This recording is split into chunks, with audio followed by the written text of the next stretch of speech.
ஆனால் தாவேக்கா பற்றிய ஒரு பெரிய பிம்பம் உருவாகியுள்ளது. தமிழ்நாட்டில் எந்த அரசியல் கட்சிக்கும் இல்லாத ஒரு பெரிய பிம்பம் தாவேக்கா மேல் கட்டப்பட்டுள்ளது. யாராலும் மூழ்கடிக்க இயலாத மிகப்பெரிய பிம்பம் அது.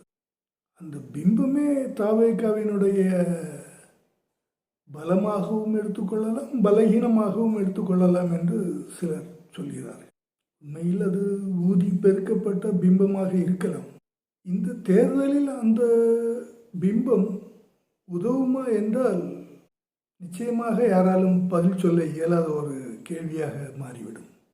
தாவேக்கா விரும்பியோ விரும்பாமலோ அந்த பிம்பத்தை ஏற்றுக்கொண்டு விட்டது.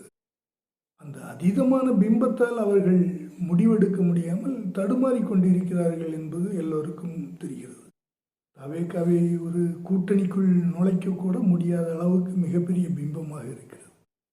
சிலர் அதை சமூக நிகழ்வுகளில் காணாமல் போய்விட்டது என்று கூட சிலர் சொல்லக்கூடும். ஆனாலும் அந்த பிம்பம் அப்படியே தான் தாவேக்கா மேல் இருந்து கொண்டிருக்கிறது. அதை சமூகத்துக்கு ஏற்ப வடிவமைக்க இயலுமா என்றால் அதுவும் மாபெரும் கேள்விதான். அவர்கள் அந்த பிம்பத்தை விலக்கிவிட்டு எங்கேயும் செயல்பட இயலாது. அந்த அளவுக்கு மிகப்பெரிய பிம்பம். தாவேக்காவுக்கு அது கிடைத்தது வரப்பிரசாதமா அல்லது போக போகதான் அவர்களே புரிந்து கொள்வார்கள். சில கூட்டணி அழைப்புகள் மறுபடியும் வந்திருக்கின்றன. எல்லா அழைப்புகளையும் கடந்து அவர்கள் ஒரு பயணத்தை நிகழ்த்துவார்கள் என்று புரிகிறது.